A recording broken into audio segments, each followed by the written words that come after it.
Hi, everyone. I'm back. I am beaming with joy. I'm so excited. I've had 2 back-to-back guest episodes, which it feels like it's been 4 months. And all I'm going to say is this. Somebody call Willa Ford because I want to be bad with your baby. Okay. I want to be bad and make it look so good. I've got things on my mind I never knew I could.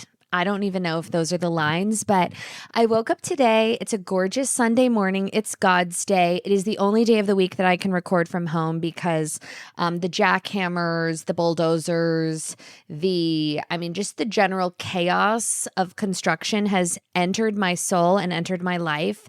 And nothing brings me more joy than that. But to be able to talk shit on God's day in the silencio of my own home after taking a brief hiatus from solo episodes is just exactly what I need right now. Okay, I'm excited.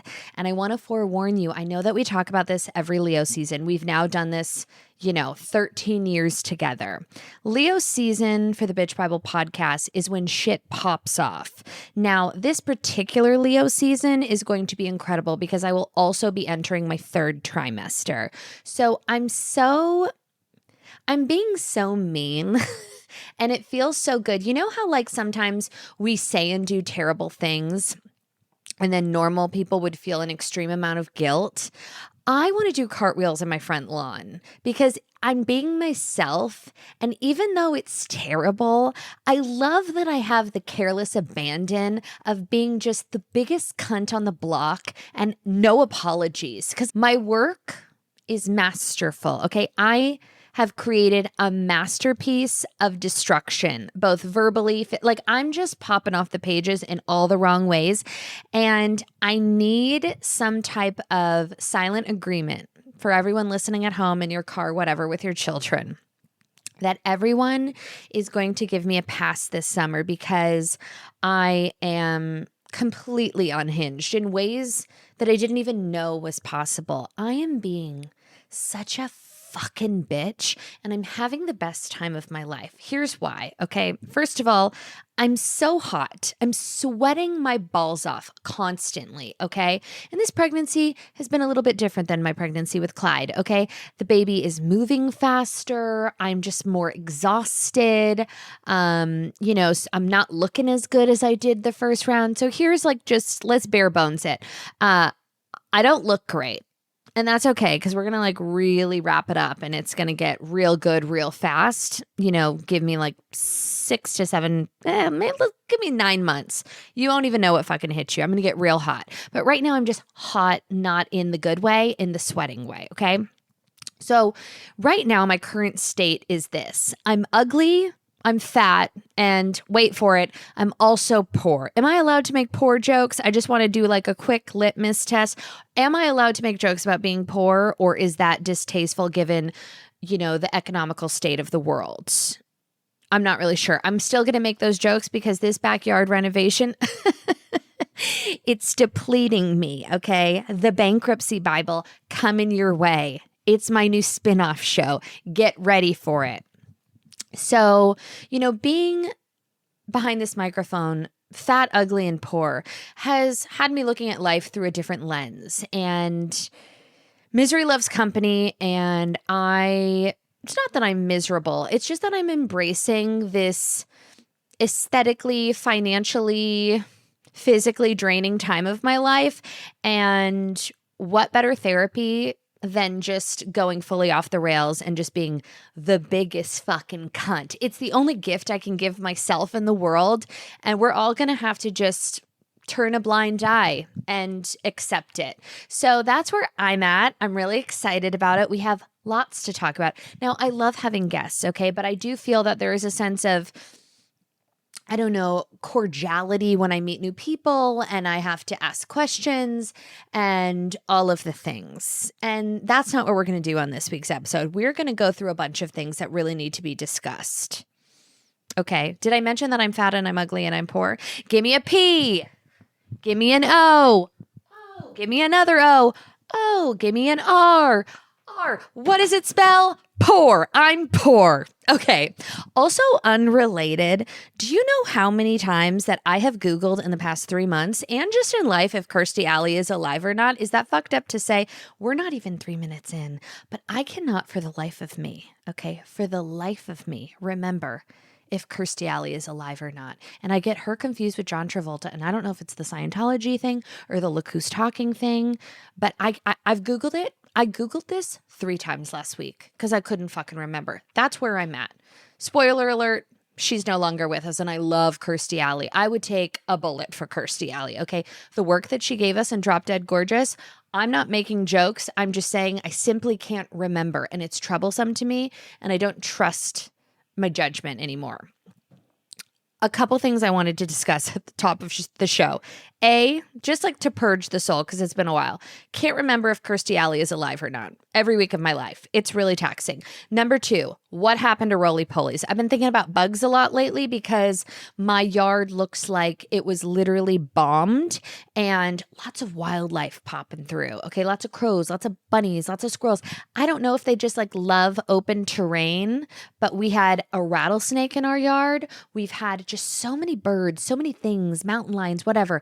Lots of bugs, little critters creeping and crawling through the exposed dirt and the pipes, etc. And I said to Andrew, as a child, venturing in nature, I used to, PETA, clip this, I used to go to my dad's little tennis club and I would find these roly-polies and I would take one of his tennis jars and I'd lovingly put a little slit at the top so that the roly-polies could breathe. And I would create roly-poly farms. And I was thinking that's around when I was like age 7 or 8. And I have not seen a roly-poly in 20 plus years. Are the roly-polies dead or were they aliens? Were they spies from the government? I don't know, but don't you think it's weird we just don't see roly-polies anymore? Another thought. 4th of July is upon us. I went to a Hillstone restaurant. Okay, this is really important. A couple weeks ago, I went to go look for pool tile and I drove into the city and the pool tile place was closed naturally on a Monday. And I thought, how can I turn this day around? I know what I'm going to do. I'm going to go to South Beverly Grill by myself and order 700 things. Now, of course, being that I am fat, ugly, and poor, you know, eating is no longer cheating. Eating is surviving. And all I have to look forward to is a beautiful Hillstone lunch. I ordered a beef sandwich. The French dip. Unbelievable. The artichokes, not the artichoke dip, not the artichoke dip, the seasonal artichokes. Okay. Then I wasn't going to say this, but I did get a pressed sushi roll. Just send CBS over to my house. Then I got, oh my God, what else? Oh, of course. I got the kale peanut rotisserie chicken salad. And then I also got deviled eggs for Colleen, Mama Bear. And then I had a Diet Coke and I was thriving, okay? Of course, who sits across from me, okay? The thinnest, frailest, chicest woman I've ever seen, okay? She orders the smallest little salad and a glass of warm water with lemon. And as these meals are coming out one by one, she is looking at me like I am the fattest fuck on the block. Okay. The judgment, like a terse smile, like a sympathetic smile as the entrees keep rolling through. And then I was like, oh my God, she either thinks, and this is wishful thinking, she either thinks I'm bulimic because I'm so frail. I was like, maybe she thinks I'm bulimic. I'm like, oh my God, fingers crossed. And then I went to the bathroom and I was like really pushing out my stomach and I was like rubbing the bottom of my ligaments. So like it would be obvious that I was pregnant, but I'm like, bitch, I'll fucking cut you with your small fucking salad. But in my fever dream, I was like, oh my God, she definitely thinks I have an eating disorder because I'm like going to binge and then I'm going to purge. We shouldn't make jokes about eating disorders. You know, with like celebrity culture and everyone getting so skinny. Jello. Jello. It's not funny. It's not funny to make those jokes, but I'm gonna. So that was a beautiful day. And I came home and I said to Andrew, he's like, well, oh, what'd you do today? And I was like, well, I had about 17 entrees at Hillstone by myself. And he was like, oh my God, what'd you get? And I was like crunching the menu. And he was like, wow, that's delish. And I was like, you're so stupid. And I said to him, Andrew, you know what makes me proud to be an American? And he goes, what? And I said, Hillstone restaurants. And if we're just like grappling for anything to feel patriotic about in this moment, just remember that we have Hillstone restaurants, because it's literally, I mean, it makes me, Amber Atkins, proud to be an American. Where in the world can you go into a dimly lit restaurant, get perfect fries with a side of ketchup and a spicy aioli, a perfect French dip sandwich, a pressed sushi roll, a seasonal artichoke, and midway through your cocktail, they'll reshake and give you an ice cold glass. With that level of service and portion size, nowhere in the world. So, just remember that for your 4th of July celebrations that are just around the corner. I'm currently being bled dry by my backyard reno, and while I'm going through this incredibly difficult time, I'm so glad I have my article sofa that I can curl up on, shed a little tear, and think about Italian marble. Article has incredible, stylish, long-lasting pieces at a price you cannot beat anywhere. I already have a ton of furniture from them, but most recently, I got a gorge rawhide ottoman, and also got Josh a gorgeous curved walnut mirror.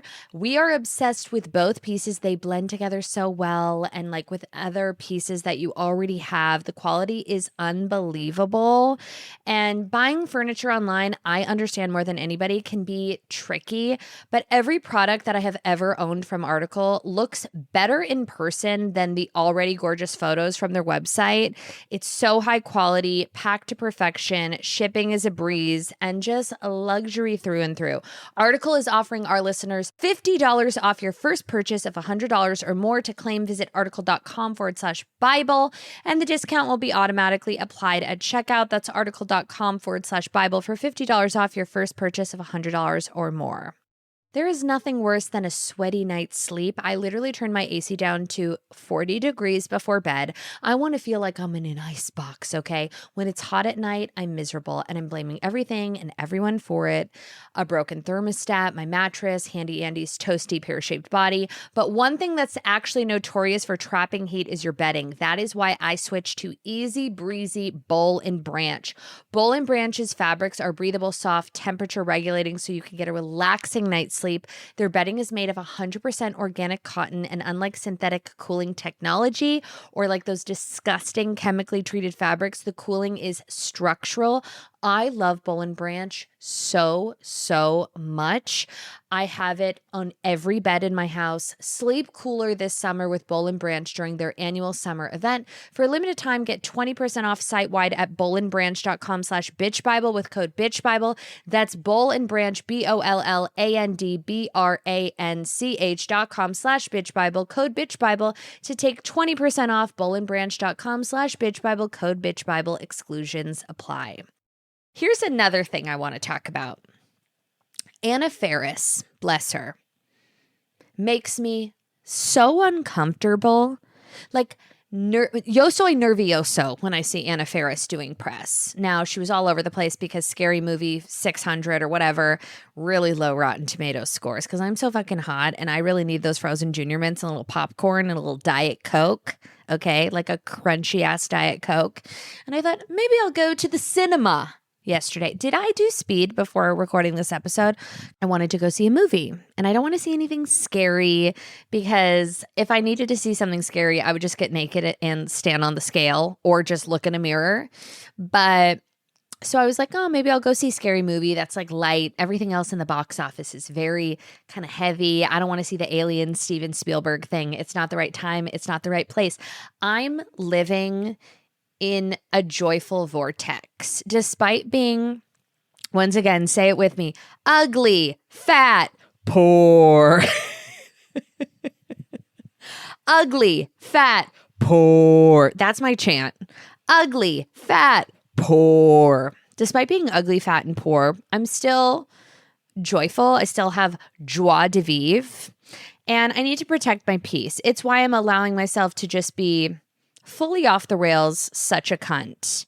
And I am myself on a microphone, which I'm proud of, because I've been doing a lot of scrolling recently, and it baffles me how funny people think they are. Was that grammatically correct? It's wild. Like, the fashion girlies that are hitting you with the outfits, they're always trying to do the transitions. They're trying to do the voiceover. They're trying to be funny, but at least they're giving us outfits. You know what I mean? A lot of it is just, I don't really understand the trust fund baby fashion influencers because it's like, oh, you just have a lot of money. So you're able to like buy nice things and like, okay, that kind of works, sort of. But then there's people who just have great style, but not a hoot and a half. And that's okay. God bless them for trying. But then there's the people who their lane, their brand is like comedy, but they're not funny. And it just baffles me that not one bitchy friend has a couple too many cocktails at a dinner party and is like, your shit sucks. You know what I mean? Like, you're just not funny. So let's pivot. Like, it's not funny. It's wild. Everyone's very emboldened. Everyone thinks they're so smart and so funny and so unique and so different, so fashion. And it's like, you just have nobody. You don't have one bitchy friend, and it fucking shows. It fucking shows. What was I talking about? Anna Faris. So I was going to go see Scary Movie, whatever. And I looked on Rotten Tomatoes, and it's like a 23%. Now, I am a Wayans Brothers fan. White Chicks, one of the best movies of all time. So I was kind of bummed out and I thought, I'm going to miss it. But then what really sealed the deal for me was the Anna Faris of it all, because I can't watch her in an interview at all. I get tweaky by proxy. It's a nervous, tweaky energy that's just like, I can't watch it. I can't metabolize it. It makes me itchy. It gives me rosacea. And I don't know what that is, because I feel like we see it in celebrities a lot. It doesn't feel like a nervous thing. It feels like a tweaky thing. And I don't know what the root of tweak is, but is it like a mismedicated, is it hunger thing? Is it I don't know, but baby, no likey. It's really unsettling for my nervous system. And once again, yo soy nervioso para Anna Faris. Oh my God. It's been so many weeks. I haven't been able to do this. And now I'm so excited to share this with you. Hold on. Let me take another breath. She's still got it. This is a warm up, by the way. On the Richter scale, I'm going to start you off slowly. This is exposure therapy for Leo season. Right now, we're hovering at like a 3 to 4 of bitchiness. By August 3rd, I'm going to crank it all the way to 10.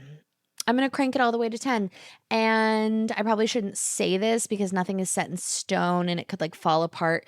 But am I trying to do a charity function where we donate the bare minimum to a charity of my choice and then donate the rest into my bank account to replenish from the backyard renovation that is making me ugly, fat, poor?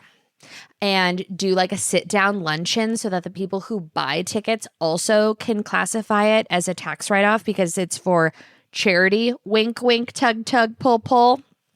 I'm trying to do a Dim the Lights Leo season 3rd trimester spectacular live show for a very high ticket price, an intimate kind of bat mitzvah adjacent Dim the Lights show where we have like a cocktail party, past apps, and then we sit down, we do the Dim the Lights tour, we deadbolt the doors, we go fully off the rails and then say it's for the name of charity, but really we know what's going on. And then we all just kind of mingle and talk shit for the rest of the evening as like a birthday party in the same venue where I had my actual bat mitzvah, my 21st birthday, and worked as a summer camp counselor for 10 years. I'm trying to book that venue. I have a bit of bad blood with the management there because I did duct tape a child to the wall. And when we had to untape her, like some paint came off. We had a lot of situations. I hit the woman's car that runs the facility. It's not great. And I was also like sneaking alcohol in there, underage drinking on the job. But like besides all that, if they let me back in there, we're going to burn the house down. And if you think the Richter scale goes to 10, it's going to go to fucking 30. I'm going to have Andrew wheel me out to Sarah McLachlan, Arms of an Angel. And it's going to be great. I really hope it works out because it would be just the most fun thing of all time. Like, what was I talking about? What was I talking about? A couple weeks ago, we're back. We're back. I'm back. We're back. My nipples, we're back. I literally, when I start talking about this, I think my colostrum comes in. Like my nipples start secreting full on fluids because I get so excited. A couple weeks ago, I had like my first really unbelievable maternity massages and I went to Mars. Okay. My first pregnancy, I was getting those massages like every single week and it was to die for. But right now I'm ugly, fat, poor. So I just don't have a lot of time to be like rubbed and tugged. Like I'm hitting the streets. We've got a backyard renovation. Time is money and I'm in the fucking trenches. You know, I'm usually somewhat of a lady of leisure, but this past week, like I need activities to feel alive in my current state. So despite the fact that I have an amazing designer, architect, all the things. I have every person you could possibly need for a backyard renovation. We've got engineer, like everything. Okay. But the truth of the matter is that, you know, when it comes to like design and materials and colors, like I don't know how to allocate control to somebody else because I am a woman with grit and I like to get in the trenches. Like I am not a pillow princess with construction.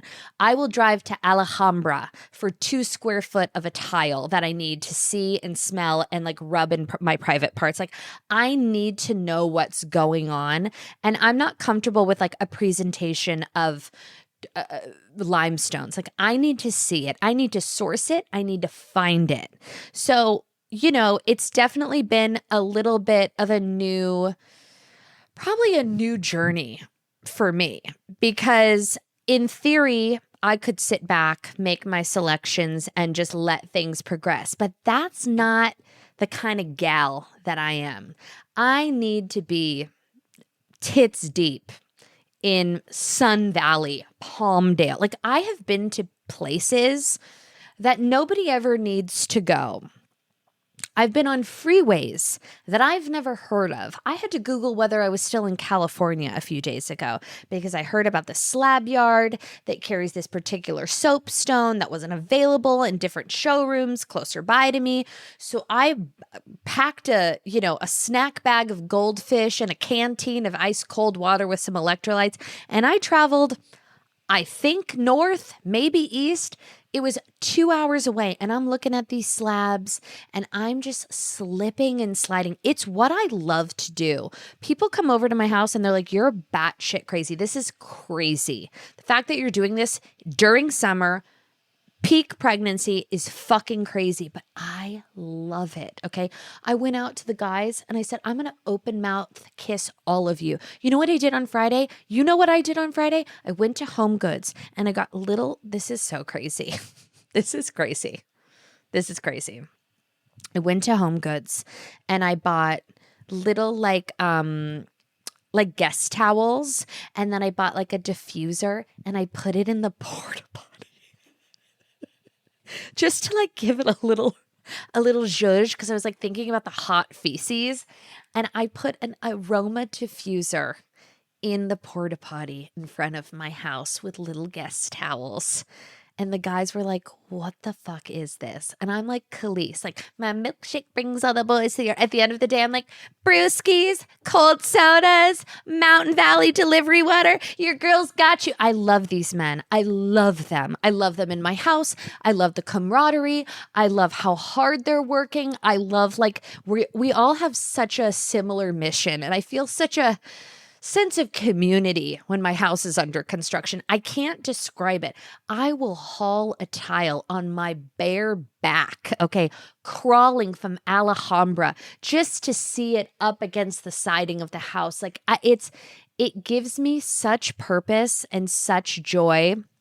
And there was a moment in time where I was like, okay, Jackie, like we need to be chic. We need to be classic. We're going limestone, architectural digest, like clean lines. And then I thought, fuck that shit. I'm ugly, I'm fat, I'm poor, but I have incredible taste. And I'm going to listen from within and buy what I love. So we got this, oh my God, this green soapstone for the outdoor kitchen and the bar top. And then I got this, you can't use marble outside, but it's is it soapstone or quartzite?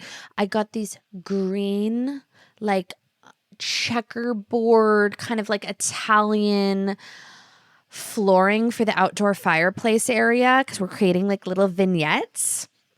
It is going to be so fucking stunning. I have these gorgeous like pink terrazzo side tables. I got it's gonna be sick. A green marble coffee table. I'm doing like a little smoking area outside my living room for when I take up cigarettes third trimester. And I just like unlacquered brass lanterns that I'm having made. Like we are going rogue. It's going to be gorgeous. I have these built-in. Oh my God. Okay. And then I'm going to move on because I did have a really good story to tell you. We're doing day beds and like built-in day beds. And I bought on Cherish vintage Missoni fabric. They had like 5 yards of it so that I'm doing custom bolster pillows for these like sunken day beds. And then I bought this Liberty of London, like ridiculous outdoor fabric for these upholstered day beds. So we're like mixing and matching patterns. But it's going to be so beautiful and it's going to be just fresh and gorgeous and not like every other pool that you've ever seen. And I do miss those dolphins. I did try to finagle a couple of the tiles and I was going to put them in a shadow box and send it to Heather McMahon as a housewarming gift for her. But I couldn't finagle it. It was too deep in the muck, in the mire. Anywho, so a couple weeks ago, before I was like tits deep in renovation, I decided to treat myself to a beautiful maternity massage at my local Four Seasons. And I went to Mars. I mean, I saw aliens. I saw Jesus. Like I was quite literally drooling on the woman's foot. I had to apologize because I started going into like a comatose state. And I drooled on her orthopedic shoes. So I had the most amazing massage. And then I'm like, I'm going to go lay out by the pool. I'm going to get a green goddess crudité and just fuck all the way off. I got a gorgeous Virgin Bloody Mary, which the Pepsid like took it right away. But I was just having a great time. I'm relaxed. I'm namasteing. I'm enjoying the sunshine. And then I made the grave mistake of jumping on social media. And I got this DM and I was pretty quiet that day. I know everyone's worried about me. Sorry, I've been so MIA. I've just been like focusing on my health and my baby. No. I mean, I just like hadn't posted much. And I think I posted just like a cute picture of Clyde, which I understand is fucking annoying. For the record, it is not lost on me that that's super annoying. Like, oh my God. Like I saw all these women at the farmer's market this morning. I saw like 16 women in like a hat that said like mama or like mother or like mommy. Like just, I don't like mama memorabilia. I'm like, I'm trying to like look like I'm 14. You know what I mean? Like I don't want people to like be so quick to know that I'm a mama. You know, I don't know why. I just think it's beautiful. It's a beautiful thing. Hardest job in the world. What a gift. But like, low-key so dorky. Like, I'm not wearing a hat that says mama. Like, no, we know, by the way. I can tell. And you know why. I can tell by your purse. I can tell by your fupa. And I can tell by your your general malaise, mama, that you have one too many kids, quite frankly. We see the carpal tunnel from the wagon you towed around. We can see you're hanging on for dear life. I understand. Mama, we don't need the hat. We know. It is summertime, baby. That means I've got places to go, people to see, antique marts to terrorize. The last thing I want to spend hours doing is my makeup in the morning, okay? If you want to get an effortless glow in under a minute, you have to try Jones Road Beauty's Miracle Balm. You can use it as a highlighter, bronzer, blush, lip tint. I leave it in my car fridge. You're welcome. And I just like top up during the day when I need a little refresh to look like glowy and gorgeous. You don't need brushes. It's really like built for on the go and it's one and done. Also, wait a second. the Jones Road foundation stick. I was not a foundation stick kind of gal. Okay. They sent me a bunch. I tried them with the like perfect little brush. They are gorgeous. They wear like skin. You don't look cakey. It looks like skin. You have to try it. It also has skin loving ingredients like ceramide, squalane, sodium hyaluronate. Like it's just the most natural finish, glowy, gorgeous, perfect for summer. Modern day makeup that's clean, strategic, and multifunctional for effortless routines. For a limited time, our listeners are getting a free gift on their first purchase when they use code BitchBible at checkout. Just head to jonesroadbeauty.com and use code BitchBible at checkout. After you purchase, they will ask you where you heard about them. Please support our show and tell them that we sent you. So with all that said, long story long, I sit out. I'm just feeling, grateful and relaxed, and I'm having my carrot sticks so thin. And I go on Instagram, and I had posted like a pretty benign photo of my son, which, as previously discussed, is very, very annoying. Very, very annoying. Like, I hate being that person, and I see it, but I'm still going to keep doing it. But I just want you to know that I know that it is fucking annoying. And I opened this DM from a woman named Kathleen, woof woof, a real dog, okay? A dog that wouldn't even be considered for adoption. The first dog on euthanization block, okay? Just like an overbite, puffy-faced bitch, okay? A face that not even a mother would love. Not even a husband would fuck, okay? Stevie Wonder would be like, feel that face and just shove her to the ground. A true dog through and through. Kathleen, I hope you're listening because come closer. I might be situationally ugly, fat, poor, but you, my dear, are unfixable. This is a permanent situation for you. There's not a doctor in the world that could fix what's happening with your fucking face and your fucking insides because you, my darling, are a miserable troll cunt bitch. Stranger, danger, scary. You're ugly. I hate you. I get the following DM from Kathleen. This is in response to a gorgeous photo of my supermodel son. Your son is not attractive or special. Promoting him on IG just shows how delusional you really are. He will probably grow up and end up on drugs or like an entitled loser, just like his mother, who clearly doesn't give a shit about him, always making jokes about being a hands-off mom. Well, good luck to you because it shows. Gross. Is that not a heartwarming message on a Wednesday? Now, in life, sometimes you're presented options. Could I ride the namaste wave into a big bowl of green goddess crudité hummus? Or could I choose violence for sport? I'm going to let you guess what I did. Violence for sport. For joy, okay? Now, when I tell you, I get DMs, not as often as you would think. It's somewhat surprising, but I do get scathing DMs here and there. And instead of being above it, I like to participate in the riffraff, not because I'm bothered, but because I'm funny. You know what I mean? And it doesn't keep me up at night. It doesn't hurt my feelings. And I know that sounds like a lie because so many people on the internet are just so fragile and broken and desperately seeking validation from strangers. I'm really happy to say confidently, I'm not in that party. I don't participate. I don't affiliate, and it's just not the truth for me. It's just not. I promise you. I swear. Put me in court, strap me up. It's just not the way that I work. But in the off chance I can tussle, I like to. It gets me giddy. It makes me feel fresh and alive, and I'm just so good at it that it would be such a loss to not participate because I don't really have drama or friction in my real life and my personal life and my romantic life and my marriage. So if I get to eviscerate a literal stranger for sport, it settles my nervous system. It makes me really appreciative of my gifts because it comes so easily to me. And because I'm so unbothered by it, I always take the green light when I see it and I feel a magnetic pull.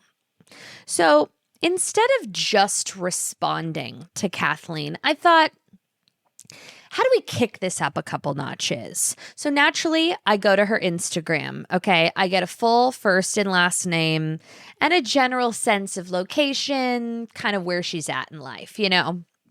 Then I go on Google. I type in the city she lives in and her first and last name. I'm then presented with a LinkedIn page. So now I know where Kathleen works, okay? I know where she lives and I know where she works. I'm looking at the clock. I'm kind of doing the math. If she's a full-time employee, you know, it's central time. So she's very much so probably on the clock during this social media exchange because it wasn't during lunch hours. It was hovering at about 9:45 her time. I see that Kathleen works in a medical facility. I find that to be very interesting. Now, unfortunately on LinkedIn, I did hit a bit of a wall where I wasn't able to access full information. So what do? I get that passcode Face ID and I upgrade to LinkedIn Plus. Now I'm fully in. Now, not only do I know where Kathleen works, I click on the company. I know who her coworkers are. I know who her supervisor is.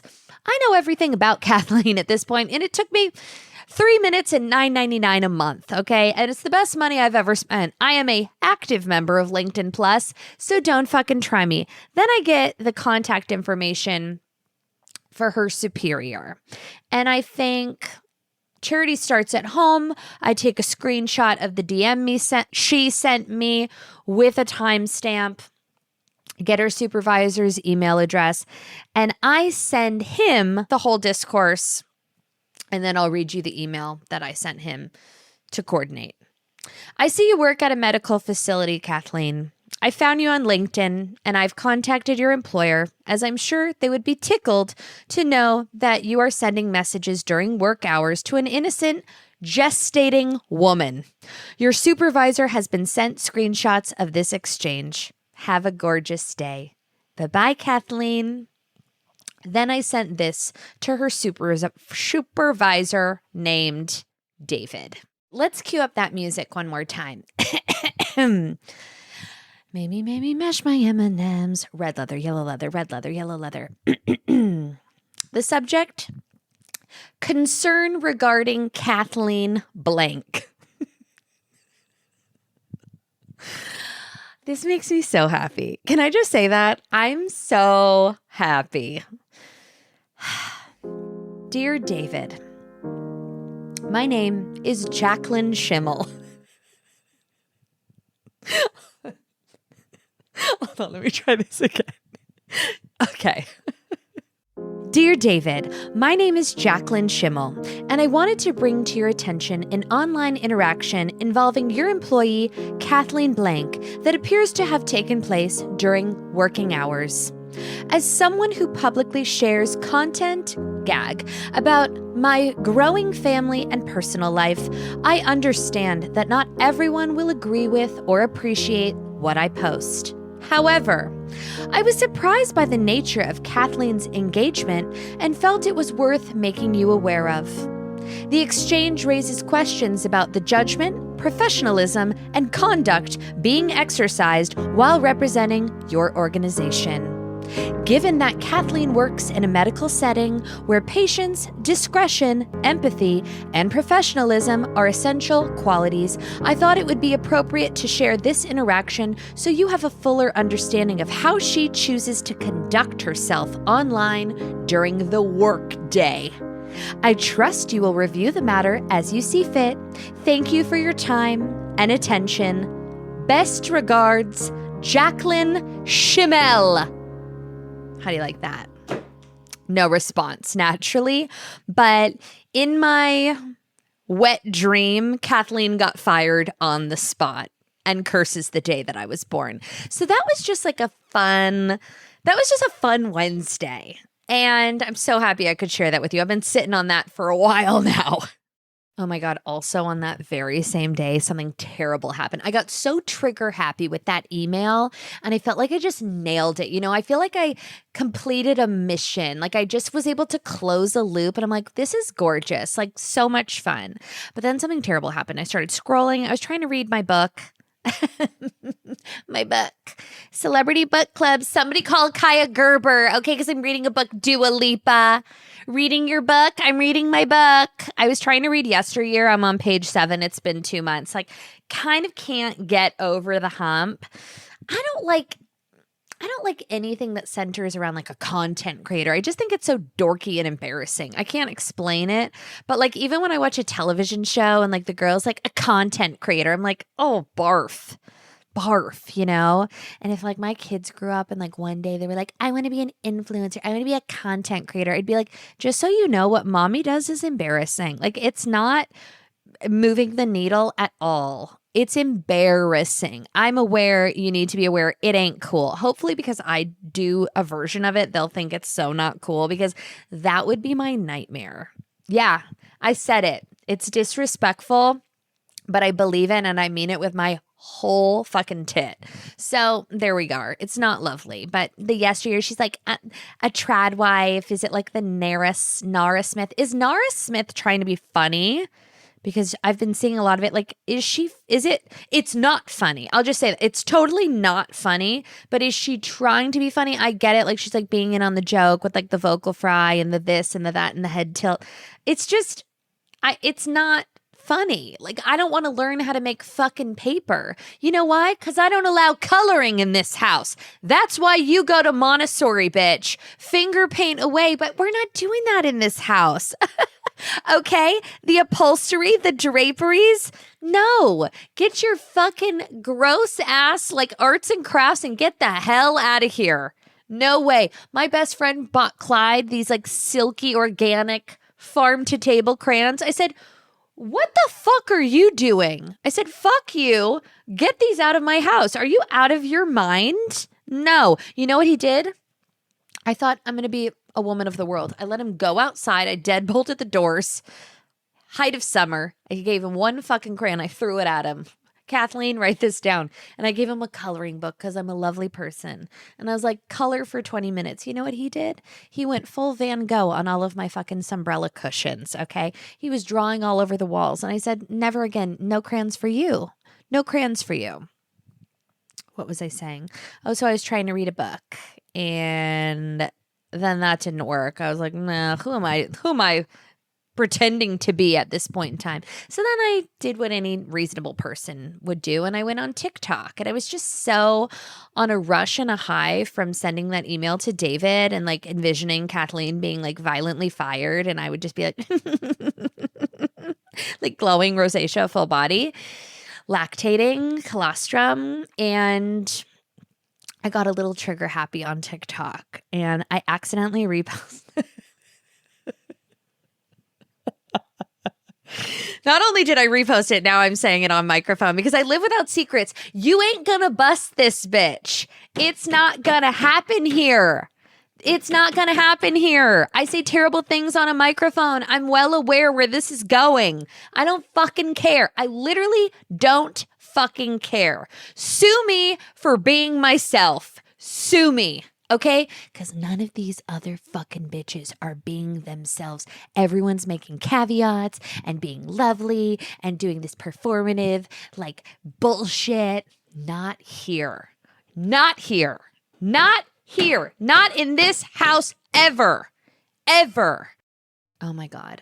My favorite part of the day is my evening wind down. Okay. There's nothing I love more than sitting on my couch with some caviar and chips and throwing on some vintage Roni. Okay.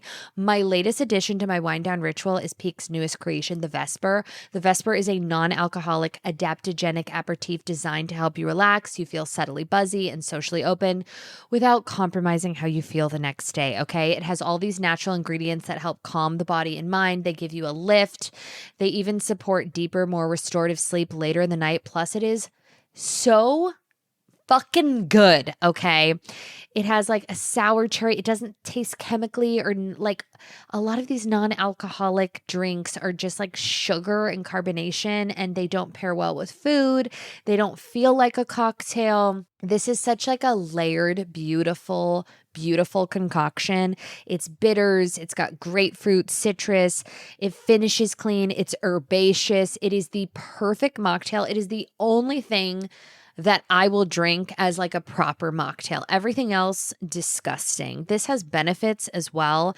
And it's just like you put it in a gorgeous glass. I always like put a little, one of those like fancy Italian cherries. Then I do like an orange slice over ice and then I top it with soda water. Ridiculous. Redefine your standard of an evening ritual. Secure 10% off for life and begin your intentional wind down journey today at peaklife.com/Bible. That's PIQUE life.com/Bible. So I'm on TikTok. My algorithm's a little fucky. You know what I mean? Like if somebody's got no limbs and put in makeup on with their clavicle, I'm on board. Okay. I can't help myself. It's just what I'm drawn to. And I accidentally reposted this video that actually just, I think it was in the Palisades or Palos Verdes, whatever. There was somebody on a stretcher, okay? And the medics like lost control of the stretcher. And this person. If this was my own flesh and blood, I would still be laughing. If it was me, I'd be laughing from the grave. There's this man who had like a terrible accident while like hiking in Malibu.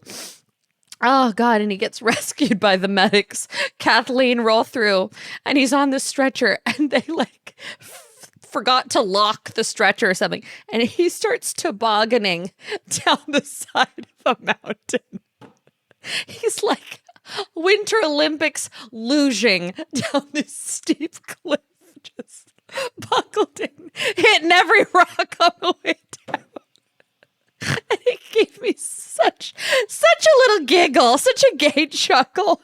The paramedics are just running, and he's like, rah, rah. It's like Mulholland Drive. He's just sliding through. Not sure if he made it, but it was the craziest thing I've ever seen. I watched it 400 times.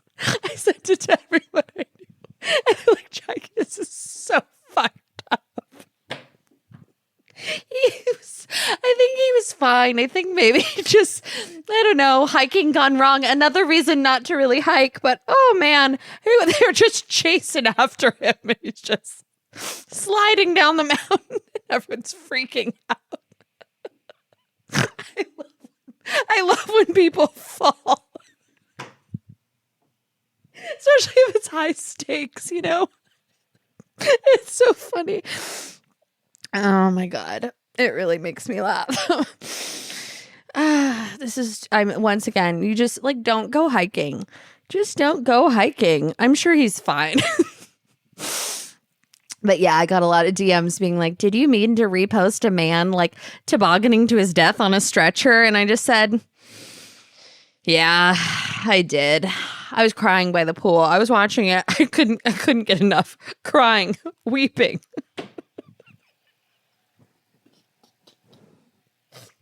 It's like the woman from the dog park. I think about her often, and those brittle bones. It was like an arthritis commercial. Okay.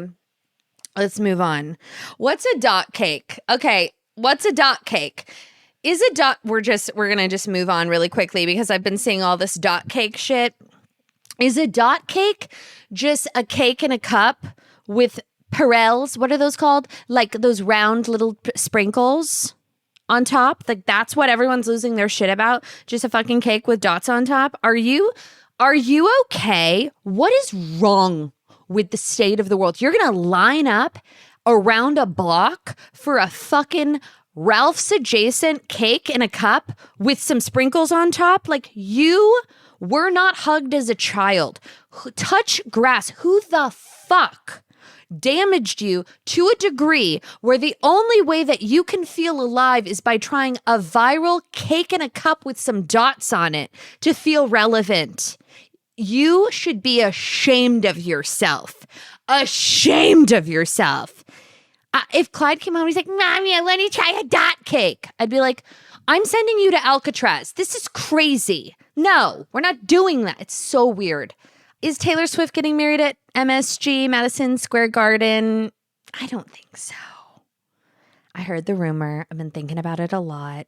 The only reason that would be somewhat okay is like, okay, maybe security reasons. And I heard from the internet, by the way, from nobody, that like allegedly she's having 1,000-person wedding at MSG. Oh my God, I hope that's not true. I would say this if she was my friend. That's the tackiest thing I've ever heard. And I know when you have money like that, you can drape, you can bring in, you can do all of the things, but why would you want to? For security, okay, can't we do something small? Can't we go, like, is there any other way that we can execute this that's not at an Eras Tour venue? I find that to be, ooh, that's a weird one. It's a hard pill to swallow. I'm choosing to believe that is a decoy rumor. Like maybe she just rented out Madison Square Garden for a date as a decoy and then is like having a beautiful wedding, like tented Nancy Meyers in her home in Rhode Island. That's what I'm hoping for. But obviously, like we've seen the spectacle that surrounds Taylor Swift, like even when she just goes to a wedding and she's not the bride, she's just at the fucking wedding. So I can imagine like for her to really let her hair down, be present, enjoy herself. Don't have 1,000 people. That's psychotic. That's crazy. You don't need to have 1,000 people. But to have it in a venue like that feels not sexy. I don't know. I do not believe that. Another thing that I wanted to share, moving right along from the Taylor Swift wedding rumors, this is a very informative, woke, inclusive podcast, as we all know. And I learned something recently that I wanted to share with you. Everybody knows my definition of mashed potato face, which I'm going to correlate to West. Is his last name Wilson? Wes Wilson from Summer House. I'm all caught up, okay? I'm starting the reunion current season tonight, and I can't fucking wait. It was a very slow burn for me, but now I'm locked in. I still don't think it's at the caliber of like early Vanderpump Rules or Real Housewives of New York or anything like it. It's very different. But because of like the weird tryst, sexual tension, Sierra, West, Kyle, Amanda dynamic, I'm in, you know, I'm active and I'm participating. I've unfortunately been watching it with Andrew, who is just the biggest buzzkill of all time. First of all, he acts first like every man, acts like he's not into it. This is so stupid. I don't get it. This is so boring. This show sucks, blah, blah, blah.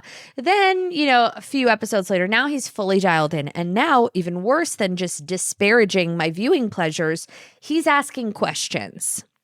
And his questions are stupid and unnecessary. Wait, what month is this? And when did they stop filming? And then when did they say they were dating? When did they film their reunion? I'm like, what does that matter? He's like, I just want to know timeline. I'm like, you want to know a timeline? Divorce and death if you don't shut the fuck up. Like ASAP. Stop talking. And then he always comments about like how crazy everyone is and this is so weird. Like the girl, everyone's nuts. These people are so weird. He's like, these people are insane. Like, why would they sign up? Why are they on TV? I'm like, that's why they're on TV. Because they're nuts, Andrew. Nobody wants to see normal, functioning people on television. It's also a gig. They get paid. Why would anyone do this? I'm like, we know you wouldn't. I understand. Can you just let me enjoy something without the fucking questions? Wait, so are they in the same house every year? I'm like, I don't know. Who cares? Wait, who pays for the house? How much money do you think they get paid per season? How long have they been on? When did they meet? How long were they married? Where did they get married? Wait, did they get married in the house? I'm like, he asked me, he goes, did Kyle and Amanda get married at that house? I said, how does that add or subtract anything to the current plot line? Do you need to know where they got married location wise? Like, could we just watch the scene? What, like, when they throw a party, they don't really pay for it, do they? No, who cares? What? Stop. There's no way they paid for that party. Like, I don't understand. Why does he have a G-Wagon? How did he get I'm like, okay. What a douchebag. I'm like, shut the fuck up and let me watch the show.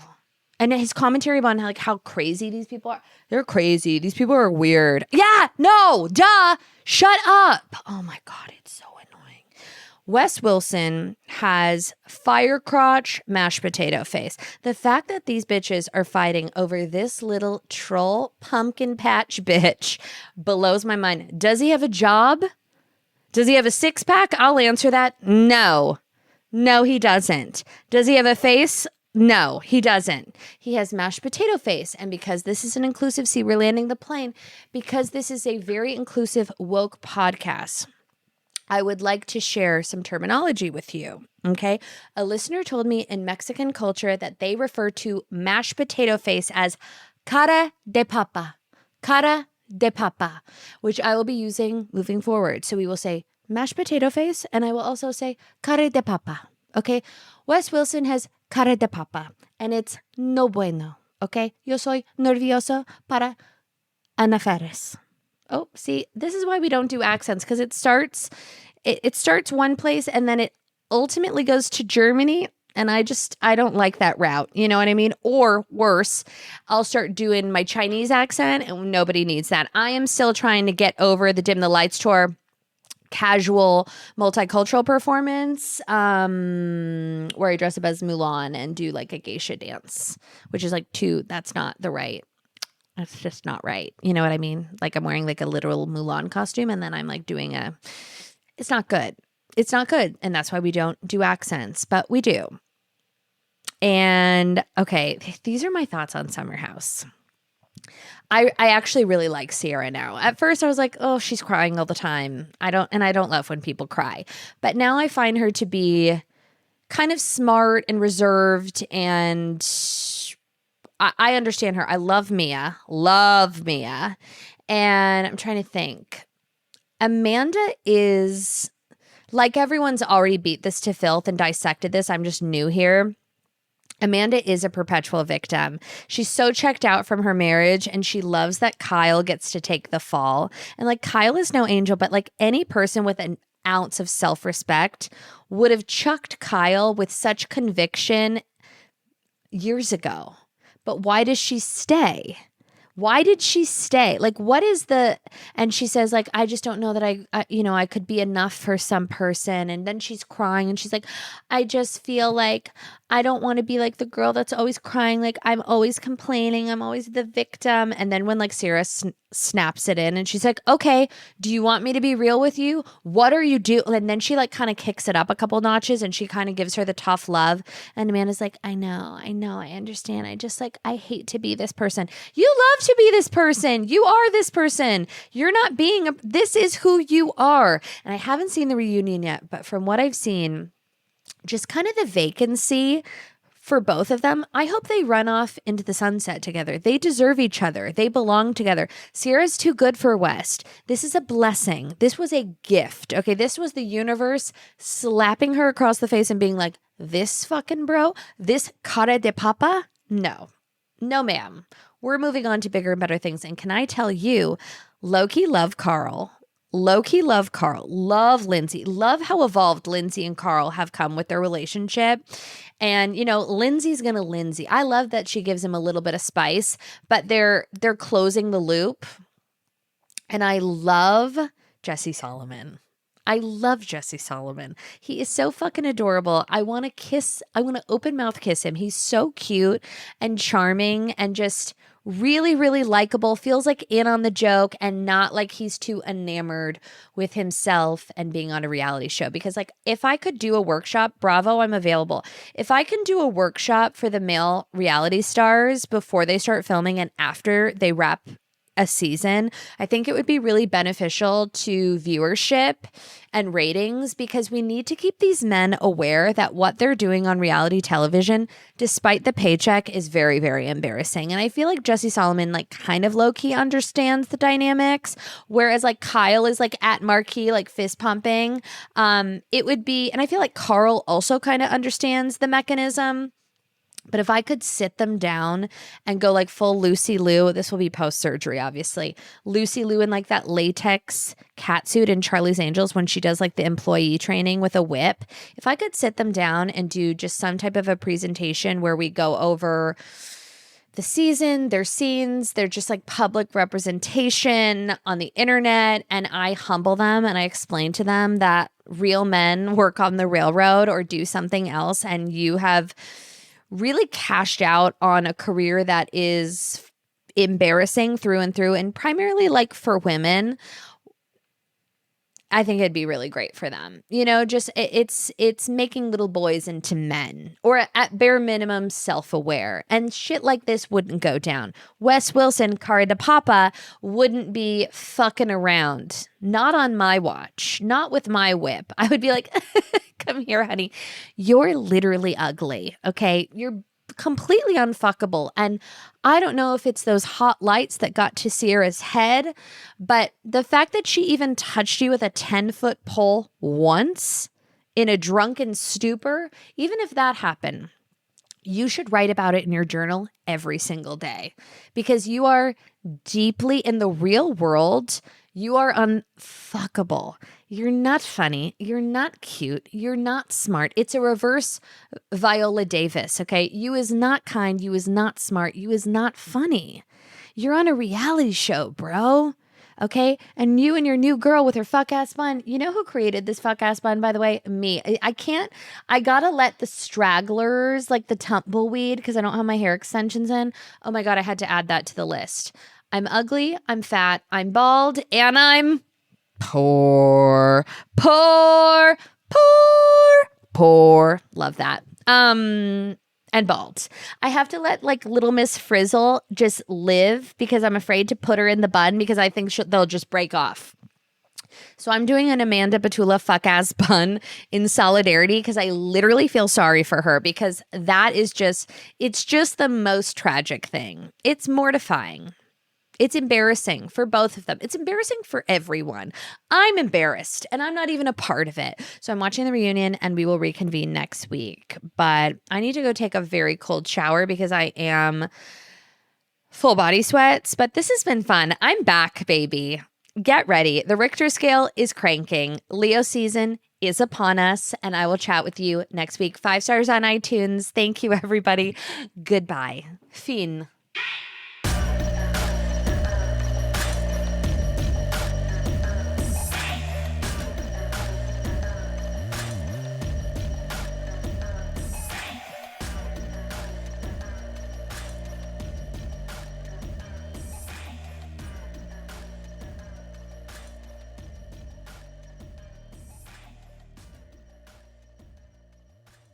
Hi there, it's Becca Tobin. I am currently the mother of a 4-year-old, which means I have been through it, but I still have questions and maybe even a few answers. From surrogacy to toddler chaos, I have learned a lot, and also not nearly enough. That's why I decided to launch Baby Gang, a 6-part series from the Lady Gang, where I'm getting real about fertility, parenting, and all the stuff nobody actually tells you. I'm bringing in some experts for the tough stuff and some other celeb moms and friends for parenting survival stuff. It's honest, it's messy, it's emotional, and yes, we are definitely laughing through it. Because whether you're in it, thinking about it, or just curious, we've got you. So join the Baby Gang wherever you get your podcasts. Hello, and welcome to Pluto Phone. If you know the name of the movie you'd like to see, just stream it for free on Pluto TV, where all your blockbuster favorites are landing all summer long. Catch Anchorman, The Legend of Ron Burgundy. Fantastic. Men in Black, 1 through 3. That's what I'm talking about. Mean Girls. Shut up. Titanic. I'm the king of the world. And so much more. For showtimes, press nothing. They're free 24/7. That is so fetch. On Pluto TV. Stream now, pay never.